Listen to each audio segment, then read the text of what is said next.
आज शनिवार का दिन है, जिस दिन अपन इस दरिद्रता से मिलने के लिए पीपल के पेड़ के नीचे आए हैं।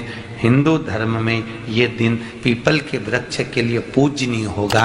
जो भी शनिवार के दिन पीपल के वृक्ष की पूजन करेगा, दूध चढ़ाएगा या मिष्ठान का भोग लगाएगा, लक्ष्मी और नारायण उसके घर में प्रवेश कर जाएगा। लक्ष्मी और नारायण उसके घर में प्रवेश करेगा। इसलिए नियम बनाया। कौन से दिन का? शनिवार। लक्ष्मी जी बोली, नारायण आपने तो एक दिन का वार लिख दिया। शंकर जी ने 7 वार बनाए हैं, रविवार, सोमवार, मंगल, बुध, गुरु, शुक्र और शनि। ये शिव जी ने बनाए। अब एक दिन आपने अपना बना लिया, बाकी के दिन अगर कोई इस पीपल के वृक्ष के नीचे आएगा और यहां तो दरिद्रता बैठी है, तो उसका क्या होगा? भगवान नारायण बोले, सुन दरिद्रता, तेरे से एक विनती है, अगर कोई भी मनुष्य इस पीपल के पेड़ के नीचे अगर 7 दिन में आता है और उसके हाथ में अगर कोई सामग्री होती है तो तू उसके घर में प्रवेश नहीं करेगी। नियम है पीपल के वृक्ष का, या तो पानी का लोटा लेकर जाओ, कुंकू का चोपड़ा लेकर जाओ, शक्कर लेकर जाओ, या पेड़ के नीचे चींटी को डालने के लिए आटा ले जाओ, पर खाली हाथ पीपल के वृक्ष के नीचे कभी मत जाओ, कभी नहीं जाओ। खाली हाथ जाओगे तो दरिद्रता तुम्हारे घर में प्रवेश करेगी। दरिद्रता उठकर खड़ी होकर बोली, नारायण तुमने अपनी मनमानी करी है, एक दिन मुझे भी मेरा चाहिए। भगवान ने कहा, बोल कौन सा दिन चाहिए? दरिद्रता कहती है, रविवार के दिन इस पीपल के वृक्ष के नीचे मैं दिन भर नृत्य करूं, इसमें रहूं, और जो यहां आए रविवार को मैं उसके घर में प्रवेश करूं। भगवान ने कहा, ठीक है। दरिद्रता, रविवार का दिन एक ऐसा दिन रहेगा जिस दिन तू इस पीपल के वृक्ष के नीचे नृत्य करेगी, और जो आएगा इस पीपल के वृक्ष के नीचे तो उसके साथ प्रवेश करेगी। मैंने तुझे वर दिया। इसलिए हमारे यहाँ केवल पीपल का वृक्ष अगर दीवार में भी लग जाता है ना, किसी की फैक्ट्री की दीवार में, किसी के घर की दीवार में पीपल का वृक्ष अगर लग जाता है, पीपल का पौधा लग जाता है, उसको कितना भी तोड़ लो वो वापिस लग जाएगा। फिर तोड़ोगे फिर लग जाएगा। अगर पीपल के पौधे को तोड़ना है तो केवल रविवार का दिन एक नींबू, एक मिर्ची और बमूल का कांटा, ये 3 चीजें रखने के बाद में आधे घंटे बाद रविवार के दिन पीपल के पेड़ को उखाड़ कर फेंक दो। दूसरी बार कभी पीपल दीवार में लगता ही नहीं, कभी नहीं लग सकता। केवल एक रविवार का, केवल एक संडे, इतवार का। घर में दीवारों पर अगर पीपल लग भी गया है, इसलिए पीपल के वृक्ष को उखाड़ने का, अगर घर में पीपल लगा हुआ है या पीपल का पौधा हमारे घर में लग गया, उसको उतारना, निकालना, लगाना, तो पीपल के वृक्ष को अगर निकाला जाता है तो रविवार के दिन, और अगर पीपल के वृक्ष को कहीं लगाया जाता है तो सोमवार के दिन या मंगलवार के दिन, बुधवार के दिन, इन दिनों में लगा सकते पीपल के वृक्ष कहीं लगाना। शनिवार का दिन एक ऐसा दिन होता है जिस दिन पीपल के वृक्ष को कहीं जाकर लगाया नहीं जाता, क्योंकि शनिवार के दिन पीपल के वृक्ष के नीचे लक्ष्मी रहती है। हम अपने हाथों से अगर पीपल का वृक्ष किसी दूसरी जगह पर शनिवार को रोपित करते हैं तो हमारे घर की लक्ष्मी अपने घर से छिन्न होकर चली जाती है। इसलिए शनिवार के दिन पीपल लगाया नहीं जाता, किसी के घर जाकर उसको वापस पलटा नहीं जाता। लग गया उसको डाल। प्रभु मेरी धर्म पत्नी को कहाँ रखूं आप बताओ? वो तो जहां यज्ञ होता है, अनुष्ठान होता है, दान होता है, पुण्य होता है, सत्कर्म होता है, वहां जाने को तैयार नहीं। अब करूं क्या? भगवान ने बोला, एक काम करो। दुर्वासा जी बोले, जिसके यहाँ रात्रि में बर्तन झूठे पड़े रहते हो, उसके घर में इस दरिद्रता को लेकर तुम प्रवेश कर जाना। जिसके यहाँ रात्रि में बर्तन झूठे पड़े हो, वहां लेकर प्रवेश कर जाओ। दूसरी जगह दुर्वासा जी बोले, जो स्त्री घर में दोपहर के समय पर सो रही हो, उसके घर में इसको लेकर प्रवेश कर जाइए। जो स्त्री दोपहर के समय में घर पर सो रही हो, इस दरिद्रता को लेकर प्रवेश कर जाइए। तीसरा, जिसके यहाँ पर दरवाजे पर कांटे वाले पौधे लगे हों, उस घर में इस दरिद्रता को लेकर प्रवेश कर जाइए।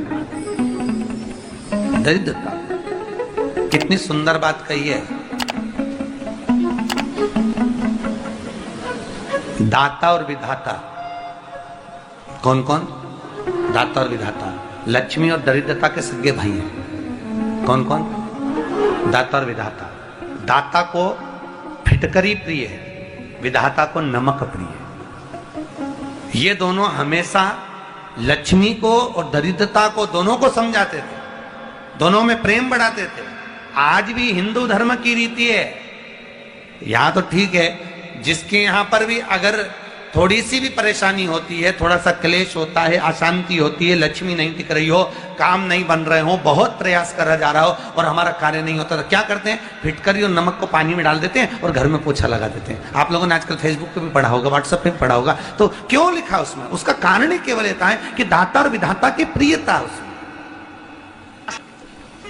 माता ख्याति के जो 4 बच्चे हुए, इसमें जो 2 लड़के हैं, दाता और विधाता, उसकी प्रियता उसमें,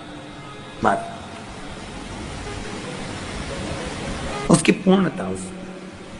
अब दुर्वासा जी बोले अपनी धर्म पत्नी को वहां लेकर, जहां कांटेदार पौधे लगे हों वहां पर लेकर प्रवेश कर जाइए। कांटेदार पौधों में उस दरिद्रता का निवास हो गया। कितना विचित्र कथा यहां वर्णन करी है। श्रीमद् भागवत के अंतर्गत जो वर्णन किया कि मृत्यु निश्चित है, रोग ऐसा शनि महाराज के कारण हो गया हो, अच्छे काम करते करते उल्टे हो रहे हैं, होते हैं किसी किसी के साथ में, विपरीत परिस्थितियां आ जाती है, अच्छा करने जाओ बुरा हो जाता है, अच्छा कर्म करने जाओ बुरा हो जाता है।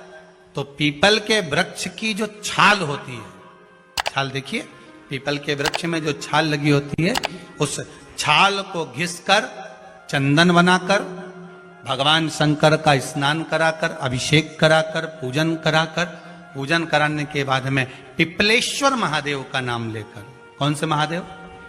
पिपलेश्वर महादेव का नाम लेकर वो जो घिसी हुई छाल होती है, उस छाल का तिलक भगवान शंकर को लगा लो और उसी का थोड़ा सा भाग अपने कंठ पर, मस्तक पर लगाना प्रारंभ कर दो। धीरे धीरे जो विपरीत दशा है वो सुधरना प्रारंभ हो जाती है। पर नाम याद रखना, पिपलेश्वर।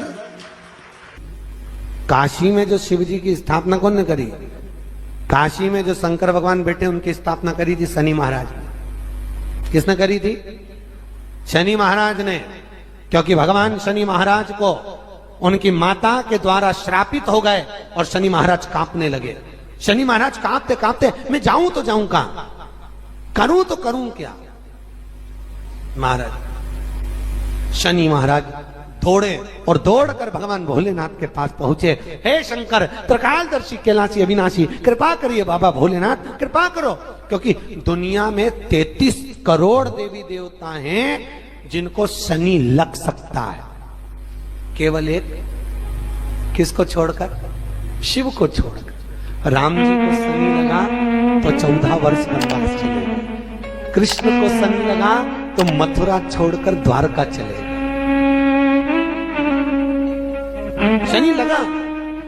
हनुमान जी को शनि लगा तो गुफा में बैठकर राम राम जपना पड़ा।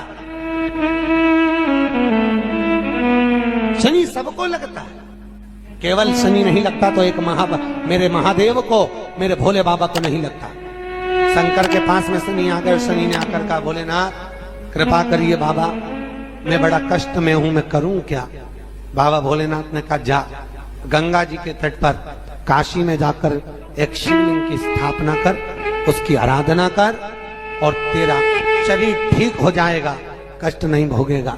शनि महाराज ने काशी में जाकर शिव जी की स्थापना करी।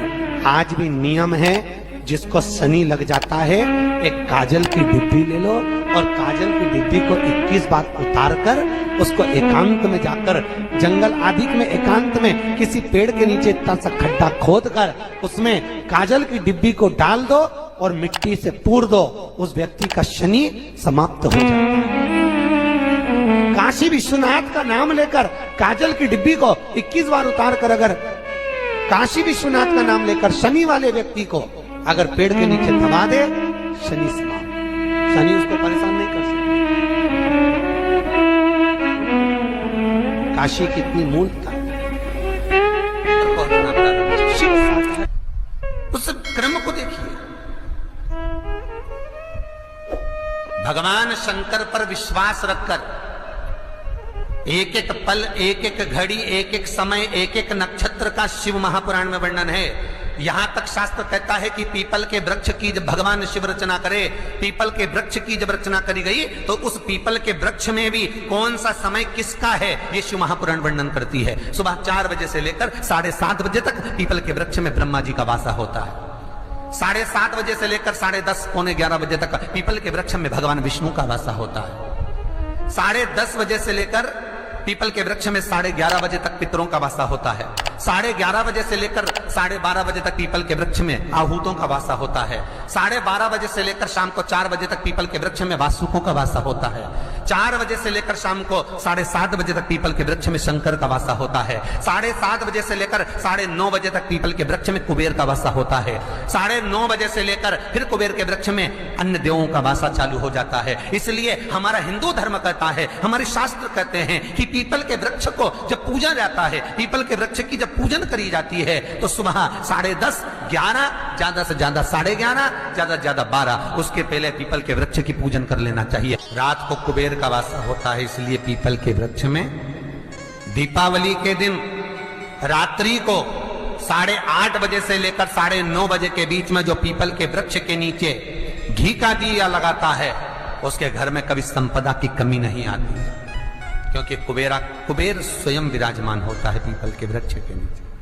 क्यों? क्योंकि 11:30 बजे से लेकर 12:30 बजे तक पीपल के वृक्ष में पितरों का वासा रहता है, आहूतों का वासा रहता है, फिर वासुकों का वासा आता है।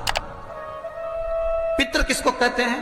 महाराज जो पूरी उम्र लेकर चले गए और उनके भीतर अभिलाषाएं बहुत थी, मैं ये भी करना चाहता हूं, मैं ये भी करना चाहता हूं, वो पितृ हो जाते हैं। आहूत किसको कहते हैं? जिस माता के गर्भ में बच्चा जन्म ले और मर जाए, या 6 महीने का गर्भ धारण करने के बाद अवर्षण हो जाए, जीव पड़ने के बाद 6 महीने के बाद अगर बच्चा गर्भ में भी शांत हो जाता है, कुंवारी अवस्था में शांत हो जाता है, जिसका विवाह नहीं हुआ ऐसा बच्चा जब शांत हो जाता है, अधोगति में कोई मर जाता है, सुसाइड कर एक्सीडेंट में किसी भी रूप में मर जाता है, तो वो आहूत कहलाता। शनिवार के दिन जो पीपल के वृक्ष में सरसों के तेल का दीप लगाता है उसको शनि कभी परेशान नहीं करता। एक बात हमेशा ध्यान रखिएगा, मान लो अगर कोई भारी रोग ऐसा शनि महाराज के कारण हो गया हो, अच्छे काम करते करते उल्टे हो रहे हैं, होते हैं किसी किसी के साथ में, विपरीत परिस्थितियां आ जाती है, अच्छा करने जाओ बुरा हो जाता है, अच्छा कर्म करने जाओ बुरा हो जाता है। तो पीपल के वृक्ष की जो छाल होती है, छाल देखिए, पीपल के वृक्ष में जो छाल लगी होती है, उस छाल को घिसकर चंदन बनाकर भगवान शंकर का स्नान कराकर, अभिषेक कराकर, पूजन कराने के बाद में पिपलेश्वर महादेव का नाम लेकर, कौन से महादेव? पिपलेश्वर महादेव का नाम लेकर वो जो घिसी हुई छाल होती है उस छाल का तिलक भगवान शंकर को लगा लो और उसी का थोड़ा सा भाग अपने कंठ पर, मस्तक पर लगाना प्रारंभ कर दो। धीरे धीरे जो विपरीत दशा है वो सुधरना प्रारंभ हो जाती है। पर नाम याद रखना, पिपलेश्वर। जम कितना भी दुख, विपदा, कष्ट सम्मुख में खड़ा हुआ हो, कितना भी दुख, पूंजी धन की अगर आपको कमी पड़ रही है और ऐसा लग रहा है कि मेरे पास में कुछ भी नहीं, हम तो यहां तक कहेंगे कोई मकान बना रहे हो, बेटी का विवाह कर रहे हो, बेटे का विवाह कर रहे हो, कोई अच्छा कार्य कर रहे हो, धन संपदा की भी कमती दिखे तो समय पर कांता भगवान का स्मरण कर, कांता चक्र का स्मरण कर, शिव और नारायण का नाम लेकर, एक बेलपत्र, एक शमी पत्र, एक श्वेत पुष्प, एक लाल पुष्प, दोनों हाथ में लेकर भगवान शंकर के अशोक सुंदरी के स्थान पर अगर समर्पित करा जाए तो संपदा की भी कमी नहीं आती। वो कांता चक्र है जो नारायण के। यहां तक शिव महापुराण की कथा कहती है, अगर कोई विद्वत ब्राह्मण ने आपको बताया है कि आपके घर में पितृदोष है कोई विद्वान ब्राह्मण ने बता दिया कि आपके घर में काल सर्प दोष है, कोई विद्वान ब्राह्मण ने बता दिया कि आपके यहाँ पर ये वास्तु दोष है और इस दोष को मिटाना जरूरी है। कोई ने आपको बताया, उस समय पर हमें घबराना नहीं।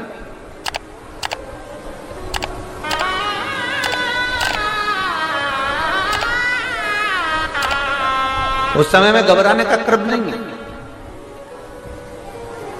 कहते हैं पीपल का जो जल झड़ता है पीपल के वृक्ष से, आप लोगों ने कभी देखा है कि नहीं देखा, वो हमको नहीं मालूम।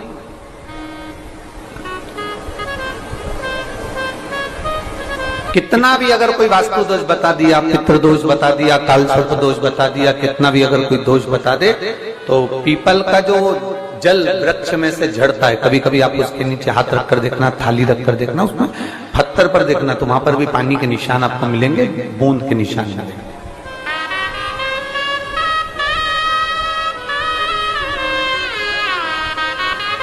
मात्र उस पीपल के वृक्ष के जल की एक बिंदी, एकमात्र बिंदी,